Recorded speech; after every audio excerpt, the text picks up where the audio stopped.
Next bit is actually a panel discussion. And the panel discussion is going to comprise of yours truly. It's going to also include, please go to the next slide, my dear Darren. It's also going to include Hamid Al-Ammari, also known as the Qatari guy, who has been a host of Q-Tips and Kilmat Ras. Bilal Randari, Managing Director of Qatar Living. We've got Amit Sequeira from Zomato Qatar. Abu Sheikh from WGO Network. And Ula Diab from BQ Magazine. So please welcome them all on stage.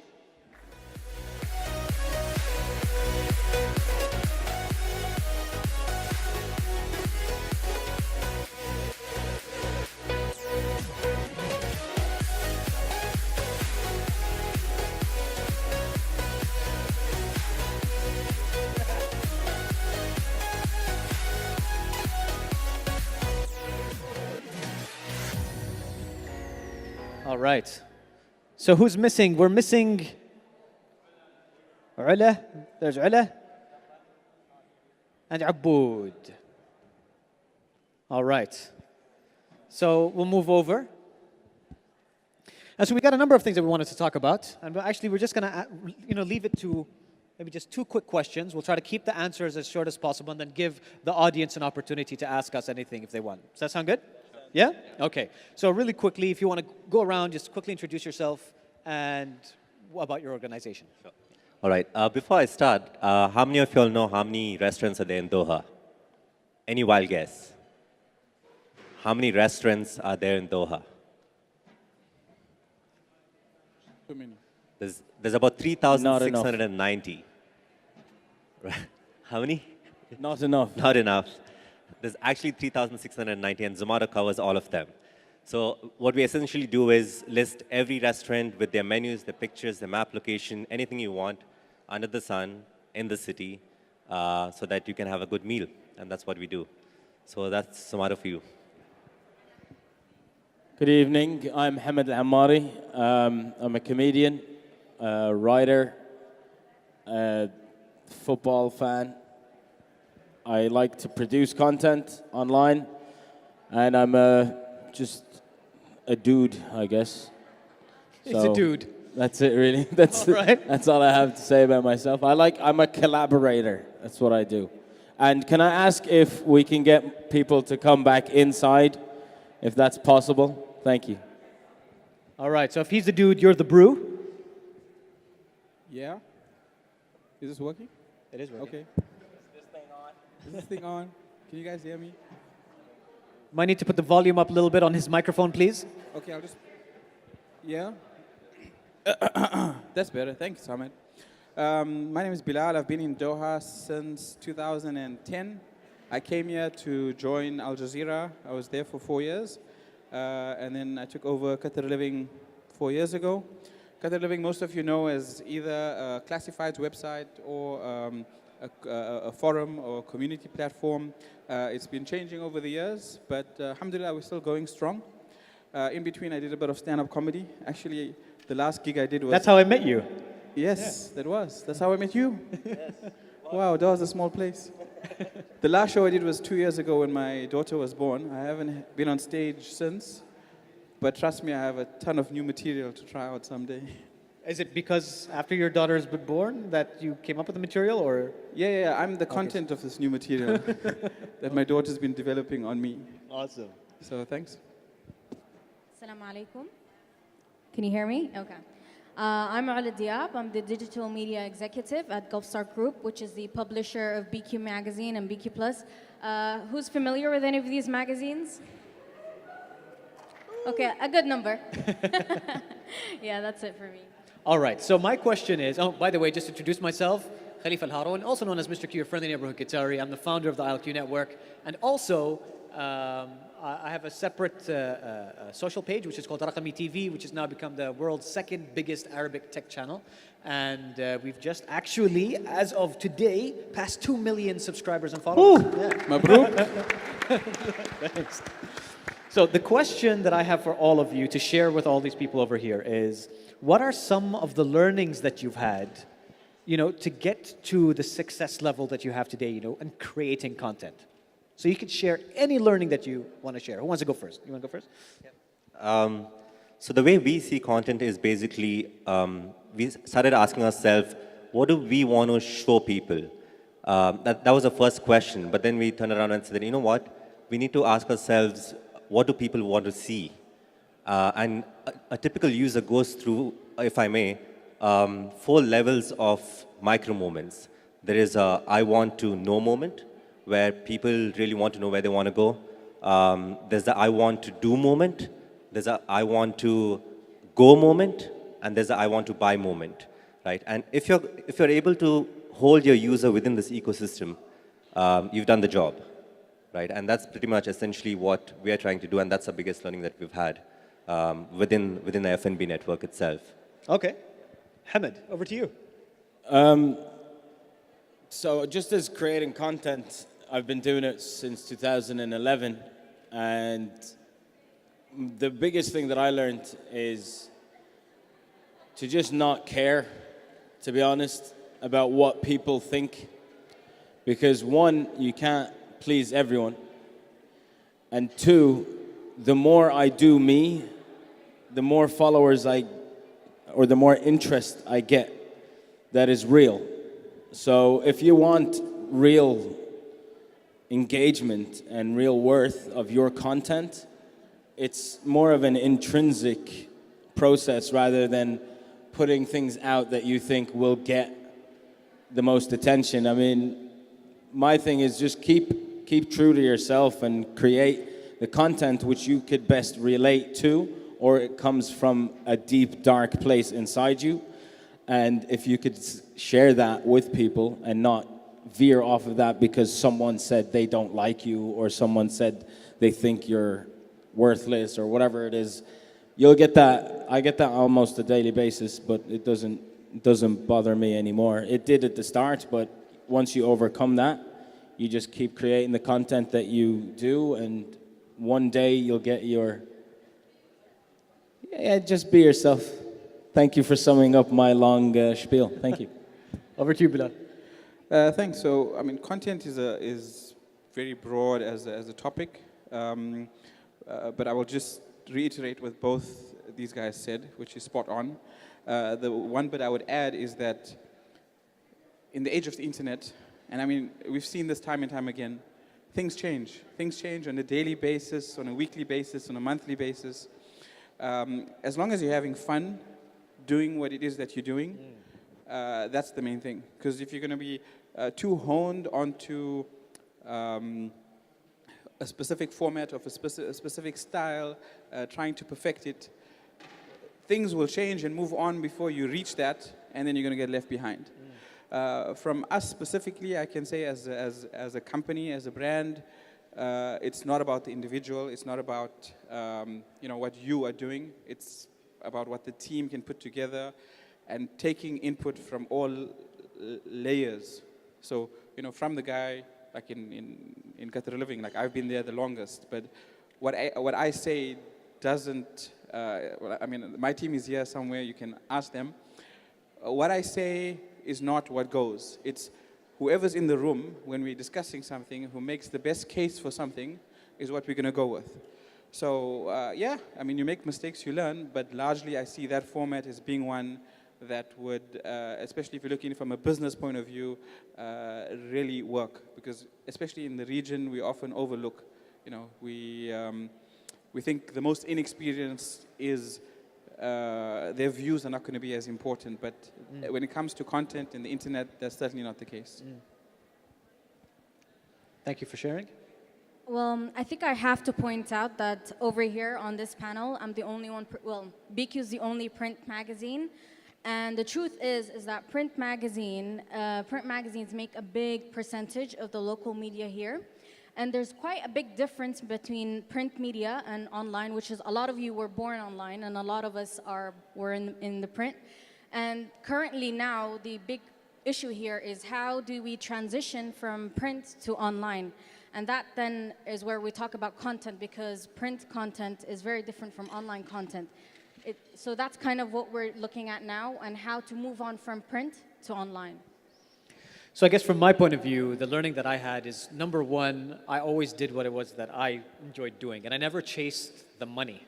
And I think the people that go ahead and do chase after generating revenue first are the ones that end up just disappearing all of a sudden because they're just not enjoying it. Yeah, And I one of think- them was supposed to be on this panel. Burn. Oh, there's a lot more coming. I'm There's just a lot saying. more. But so I think that was like the main learning, that I had. And also creating content can be addictive, especially when you get like your first 100 shares and you get like 1,000 shares and eventually get to a point where you're chasing the shares and then you start to forget what it is that actually got you to where you are in the first place. So I'd say never do that because you just end up becoming this totally different monster. Yeah. You are our heroine. Addictive. It's addictive. Your likes are addictive. All right, so the next question is share with them, because what we want to do is we want to share with people what's coming up. Like, what are you working on that's coming soon that they can look forward to? So what's coming up with your organization? From a purely F&B point of view, what we're looking at is we're looking at current trending searches. We didn't have that before. We've introduced a tool called Periscope. So we're really looking into real-time data and asking ourselves, okay, what people are searching for at this very moment. Is that going to be public data? It's available now. It's live now. Actually, we made it live a week ago. And what we're seeing is that, okay, current trending searches, people are going for healthy eating. People are going for malls. People are going for concept-based restaurants, and you can see the trend real time. And we didn't have that before. So we kind of introduced it now and people are seeing it real time. People get to know what others are looking for as well and following that story. So that's what's changing for us. So what's new with you, Hamid? I actually have an announcement to make, if I can. Yeah, please. I am launching my own YouTube channel in September. And it's TQG Productions. You might have seen the hashtag floating around.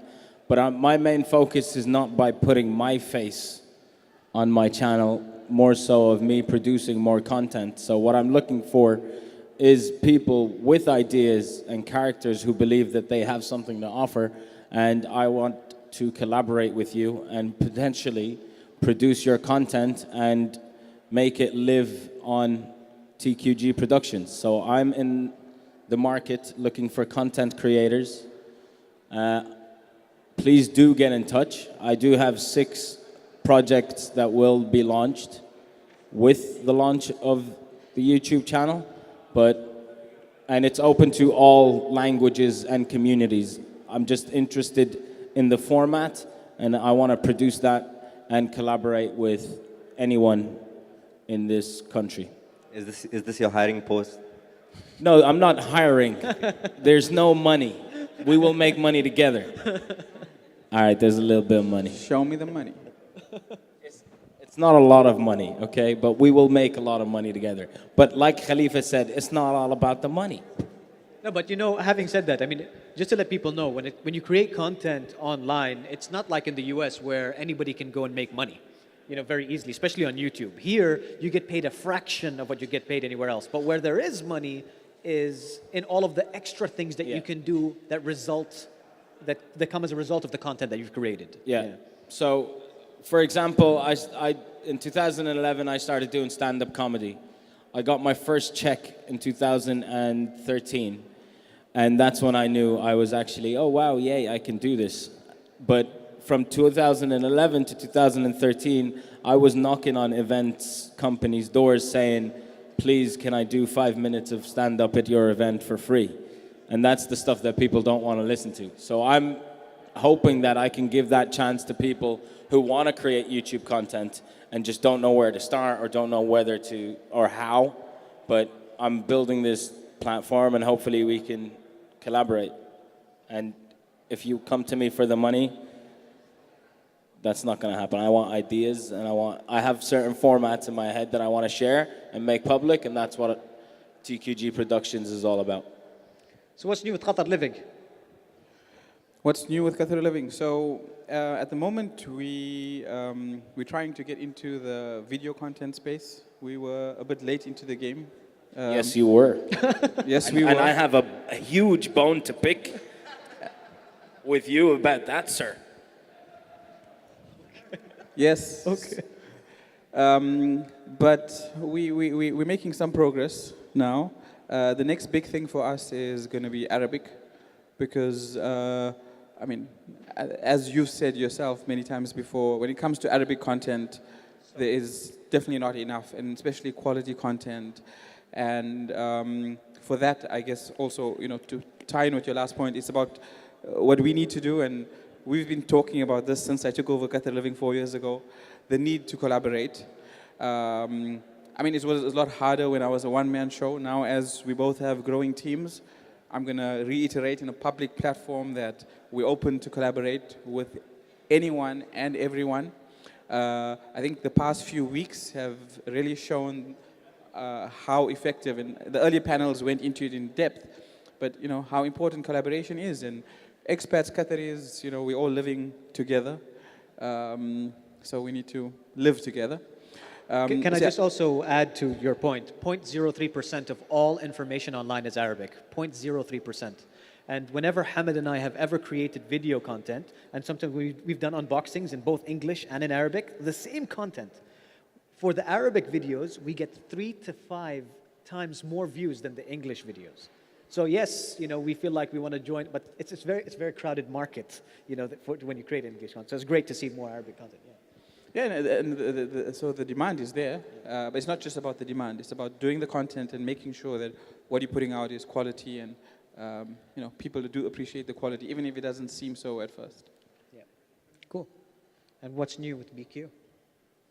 Well, like I was saying earlier, we're currently, it's no secret that the print magazines are actually quite in a struggle at the current moment. Even before the whole GCC crisis, just knowing that how the economy is right now, the print magazines are dying, and that's actually the case everywhere in the world, where print media is dying. Thankfully, Qatar, we still have that market. People still read physically. They like to touch paper and read.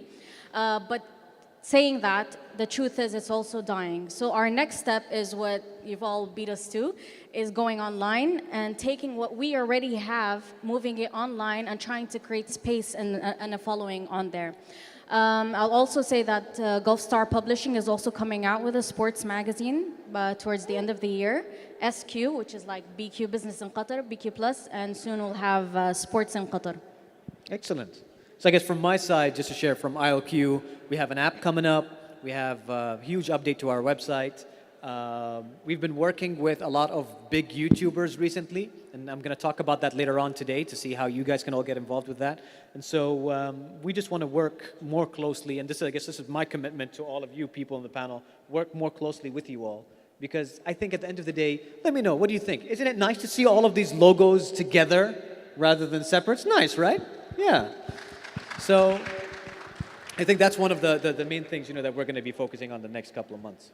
Okay, so yeah, go ahead. I actually wanted to touch upon the video content. So you guys do a lot of video content, right? And this is for the audience. At what point do you say, I want to engage with the audience, and what point do you say, oh man, I want this to go viral? Or do you choose that? Or you can't choose what's viral, man. Nobody knows what goes viral. I haven't figured it out. There is no formula, right? There's no formula. So at what point what's the intent behind that video? It's not to give too many tricks of the trade away, but the room went silent. yeah, they're all paying attention Tell now. us. How do we get clicks? One thing is the context of your content. So where you want to show it and who you think will engage with it is how you create the format. The format doesn't come from just you alone as a person sitting at home saying, I'm going to create a show that will start here, the video will talk about this, and it'll be 3 minutes, 10 minutes, 15 minutes. It is about what platform is this content going to go on? Who do I want to see this content? And when it goes out, how big or how large is this piece of content going to be? So from my own experience, when I produce a video and it costs me 30,000 riyals, it gets a lot less views than my normal everyday cut up Instagram story and put it up on Facebook. and it's about the context. Maybe with the stuff that I produce that is a higher quality is not as consumable and shareable as my everyday kind of shenanigans, if you want. But it's about where it goes, who's going to see it, and you have to gauge the viewer. And one other thing is, Dima al-Khatib, I don't know if she's still here or not, she said people aren't stupid. I disagree. I think, not stupid in the sense, I think it's such a consumerist vibe now of content that you need to be sharp, quick, and light and shareable. And AJ Plus is one of the biggest formats that I can mention now that is huge, light, shareable, and the things that they share is serious political issues, human rights issues, news that even myself I would usually just dismiss and I'd go to the football section immediately. But because of the formats that are being created with now this and AJ Plus and things like that, we're all kind of more into that kind of news. So it's not about the viral, to answer your question. It's about who and where and what the content I mean, says. I personally don't chase after like 1 million followers, right? I care about the quality of the followers that you do have, the ones that are going to be engaging with you, the ones that you are going to be impacting the most. Because you could have 1 million followers or 1 million views from people that are totally irrelevant, or they probably just watched the first. Meaningless. You know YouTube, or I think it's Facebook. They calculate a view based on the first 3 seconds being the watched. scroll. That's Facebook. To me, you're not going to get anything for 3 seconds, and that doesn't mean anything to me. So it might make you feel good to see 100,000 views. Validation. But you're just sending yourself a love letter. That's it. What they introduced that, it was great for us as content creators to see that 3 seconds is enough to say yes or no. I'm going to commit another 27 seconds for this video or not. 3 seconds that you need to make an impression. So that's where, I mean, a long time ago I was asked as a comedian in the Arab world, all of the things that you can't talk about. And I think it just shows the more creative side of anyone. If you give them this bottle of water and say, talk about everything in this bottle and nothing around this bottle, that's where you can come up with 100 ideas of what the water is in the bottle rather than everything else that's going on around it. That's where the creativity comes from. So those kind of statistics that you're talking about, Khalifa, the 3 seconds, I know that it's not, you can learn a lot from it as a content creator because that tells you that 3 seconds, 1, 2, 3, is enough for me to go, yeah, I'll watch the rest of this, or nah, next. You guys want to say anything? I mean, just a quick point. It's about just to add. It's knowing your audience, whether a company or a video blogger or foodie, whatever it is. It's about knowing your audience and catering for that audience. Yeah. Does anybody have a question for any of the panelists before we continue? Anybody want to ask? You can ask anything that you want. It's your opportunity to learn from Zomato. Can I just say one thing I said in the Zomato conference when I was on the panel? You said about knowing your audience. When it comes to food specifically, you guys are way too nice. Like the foodies in Doha. Like earlier on the panel, we were talking about the comments of the article in Doha News about the news being sugar coating. You guys actually put sugar on the food and say that the customer service in Doha is horrendous. And I think it's a responsibility from all of you as customers to tell people that you're unhappy with the level of service. And if it means that every restaurant on Zomato gets 1 star from 300 people a day, maybe we'll start getting our money's worth. That's all I'm saying. So stop being so nice, especially when it comes to food.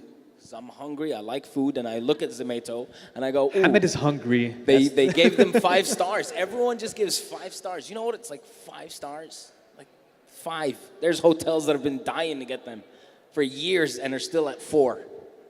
Hotels. That's all I'm saying. You're way too nice. People here are way too nice.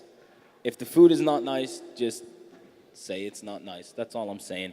And thank you, Zomato, for offering that. So does anybody have any questions I'm being that neutral. they would like to ask to the panelists? Just raise your hand. Right over here, we have a question. From Social Click. It's Right over here. Can we? You seem loud enough. I mean, It's okay, so then the people can hear the question too. Hello. Is it on? Yes, it is. Okay. Hi, I'm Andrea. I have two questions.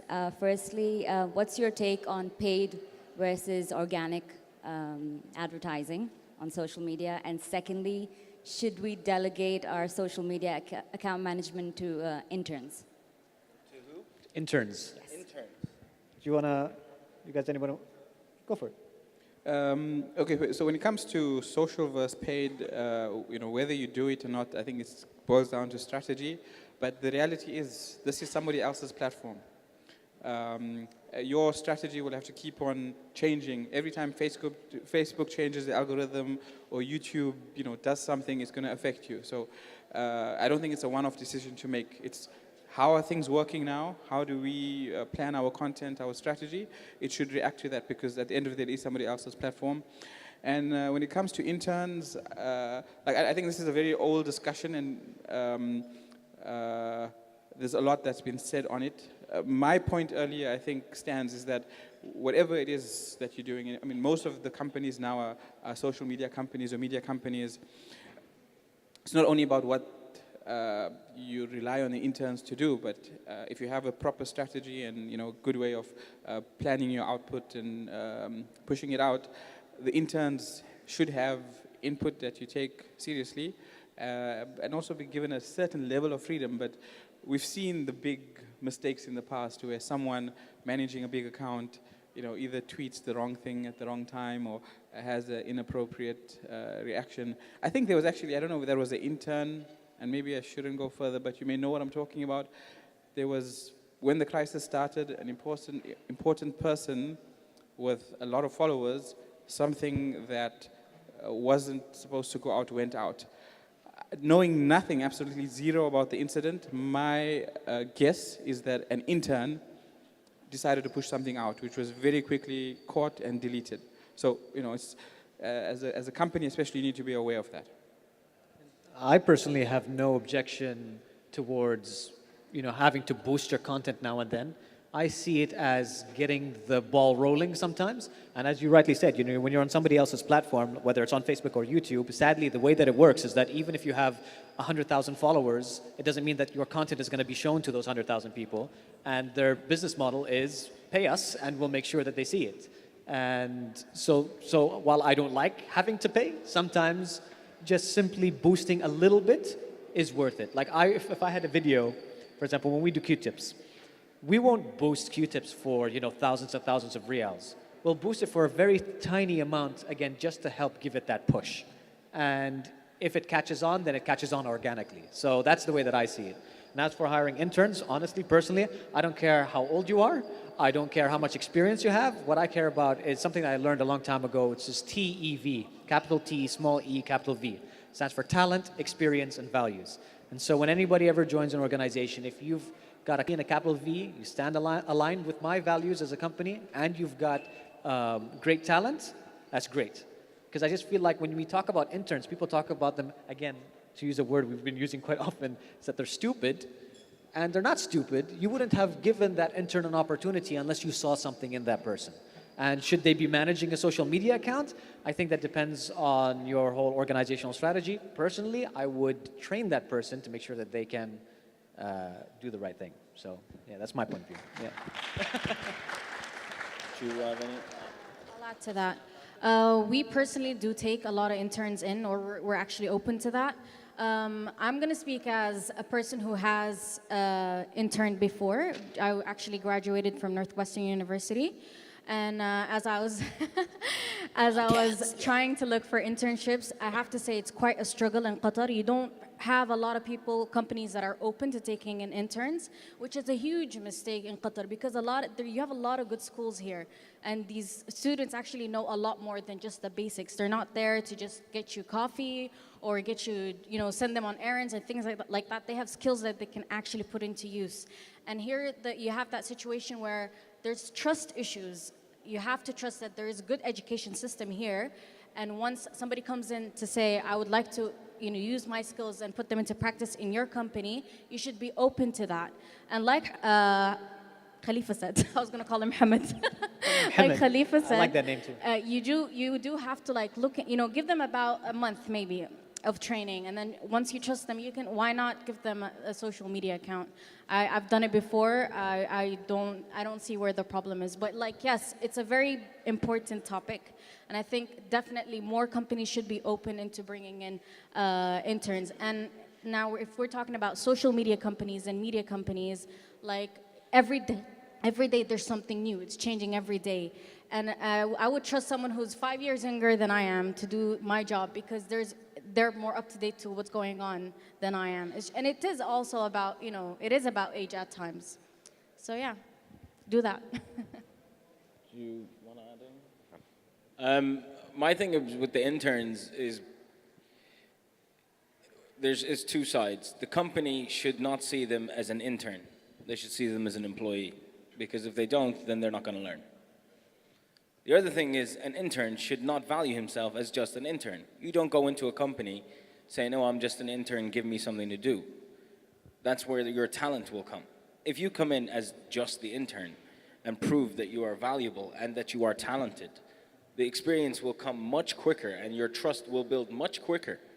But there's an element of people not knocking on the doors hard enough or loud enough. When it comes to events that we want to do, we have to work so hard to find volunteers and interns because I think they label themselves as, I'm just going to be an intern, they're not going to give me anything important. And if it gets to the point where no one is knocking, then it's going to be us having to go and get more experience, and it'll be a cost on us as companies, which is something that companies do not generally want to do, add more cost to an event that they want to run. When it comes to social media and creating content and the platforms that I'm working on there, I trust interns more than the people that get paid because they come from the market that I want to target. So they have a lot more added value to me with their ideas and their reach and their community that they're engaged in that I'm so distant from. So I don't see them as interns. I see them as little pockets of creative value that I can use and rely on. And they do get involved in creative process and they get involved in decision making when it comes to creating formats. As long as you don't see yourself as someone who is just an intern, you need to strip yourself from that title, give yourself the respect that you deserve as an individual, that you're going to go in and add value. And that way you will not be seen as just an intern.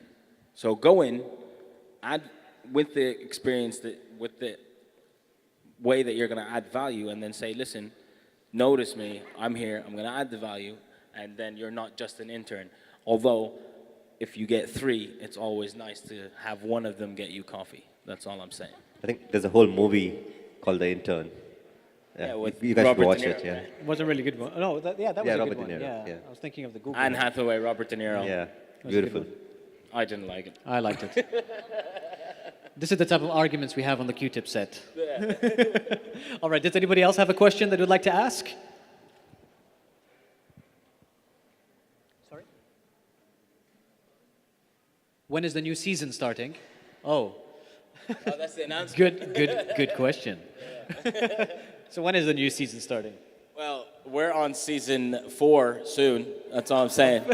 Season 4 of Q-Tips is coming out. The reason I have this beef is because you guys went out and created this bit of Ask a Qatari on Qatar Living.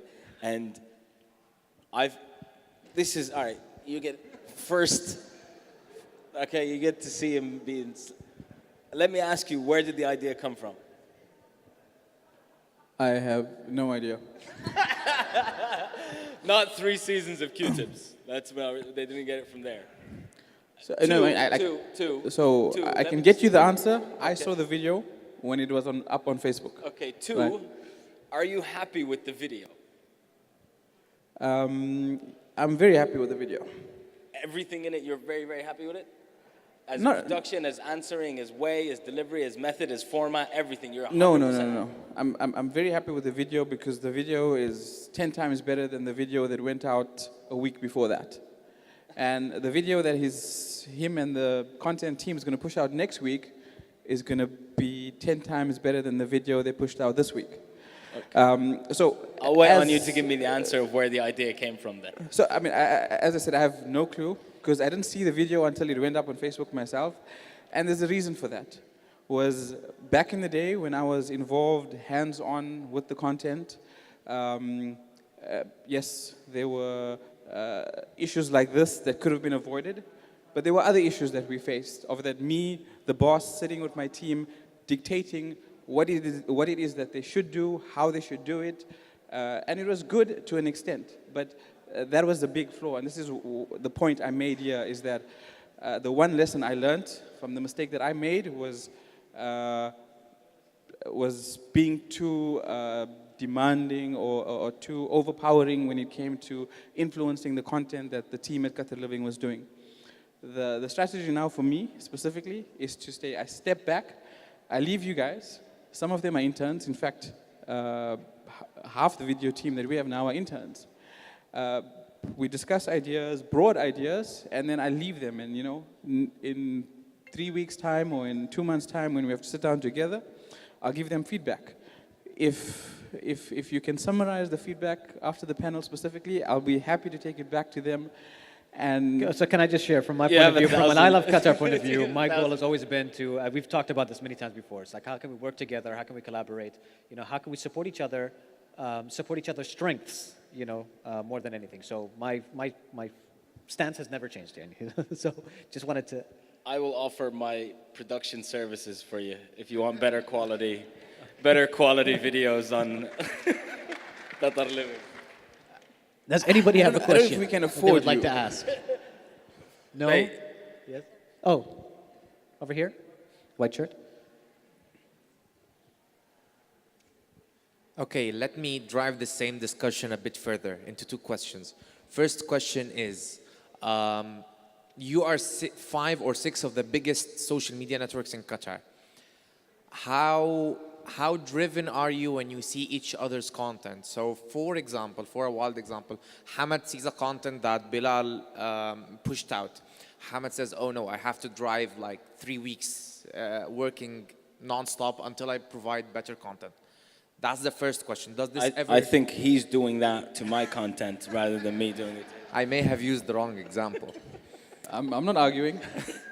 And the second question is, going back to the intern discussion, if each of you guys has an intern, and that intern turns out to be a brilliant guy, and he has an idea, but that is the same idea and the same business model that you are working on.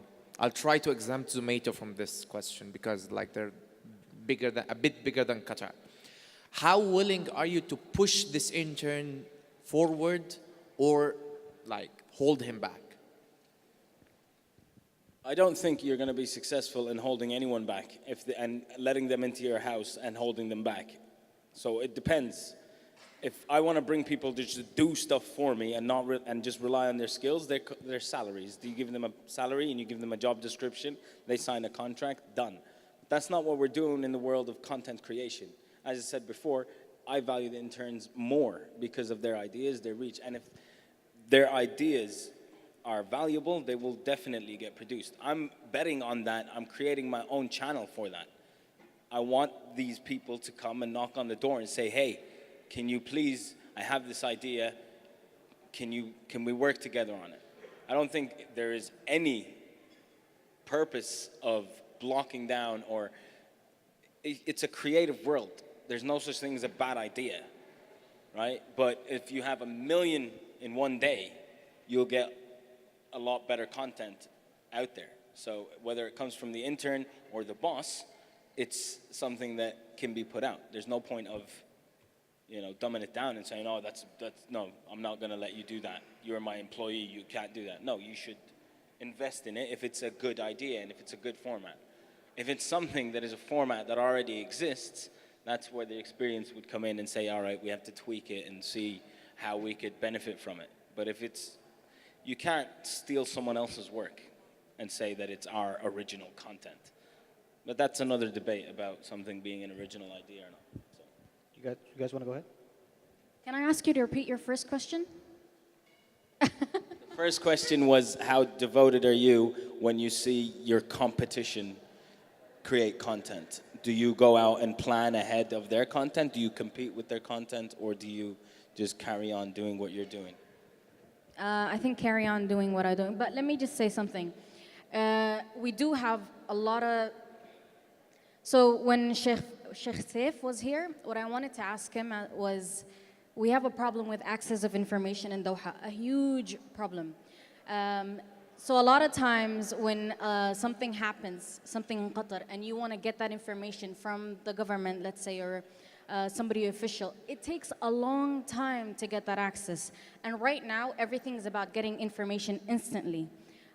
So what happens a lot of times is that we don't have the information, so we don't provide the full story. And I think I will have to say, no doubt, hands down, Doha News does it best. It creates original content, and it's content that you will never find anywhere else.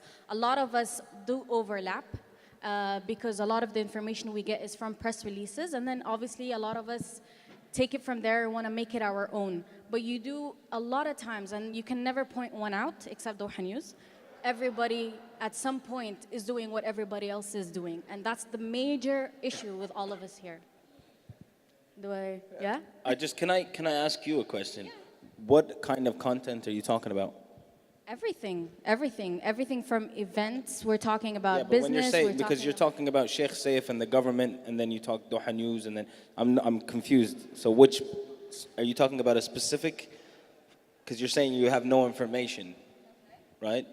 Is it just government information that you're looking for, or what kind of? We are talking about, obviously we're a business magazine. BQ is a business magazine. We cover business, economy, whatnot, you call it, okay?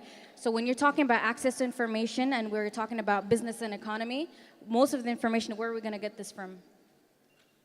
Yeah, the government, right? So a lot of it has to do with that, because we can't talk about these things if we're not getting the information from them. So my point is, a lot of times we're not able to deliver the proper information because of lack of access to information. To add on to this, I think it's definitely improved in the 8 years I've been in Doha. So in terms of the government processes, but not just government, big companies, the corporations, the channels they use, and how efficient their teams are at actually releasing information that media companies can use. It's not perfect, but it's definitely improved year on year since. Just on the point of competition, and competition generally, so not specifically with any type of competition, it's, as a business, you have to be aware of competition, right? If you're not, you're foolish. And competition, you can't be changing your strategy on a weekly basis or monthly basis based on what your competition is doing, at least maybe not your core strategy.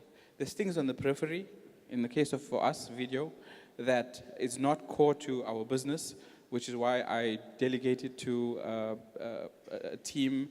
But the core of our business is classifieds.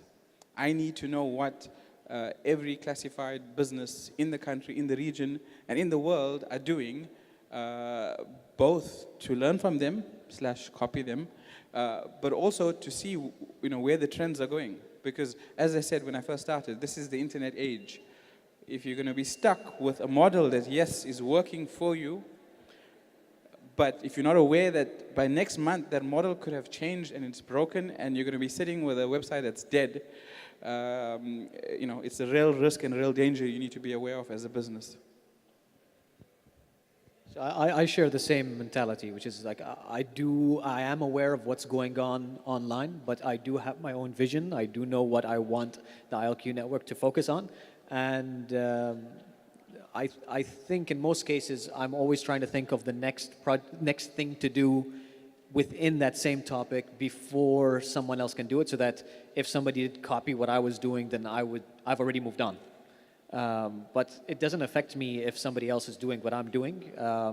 If somebody did something that I was doing and I was like, wow, this is amazing. It might push me further, might push me, to try to do better. But I'm always trying to do the best that I can do anyway. So it doesn't really affect me that much. Yeah, I guess competition sometimes helps because stories, come on, Instagram came up with stories on Snapchat and then Facebook, everyone has stories now. So I think somehow it's led a channel as well. And competition sometimes helps you open your vision or eyes, some things that you're not looking at.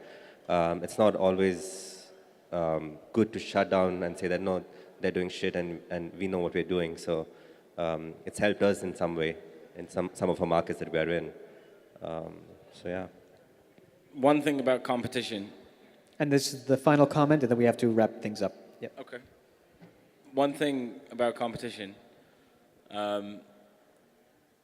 If you get comfortable, there is nothing that you can add. As soon as you get comfortable, that's it. You add no value. You got to be on your toes constantly. And if the competition is there, that's what keeps you on your toes. But it doesn't move you from your values and what your main essence is, whether it's content creation or as a person. You are who you are. But as soon as you get comfortable, that's when you stop being relevant. And I think that's the fear. Don't get comfortable and, watch the competition, but just don't get comfortable. Stay on your toes, stay alert, and keep going. I think that's it for me.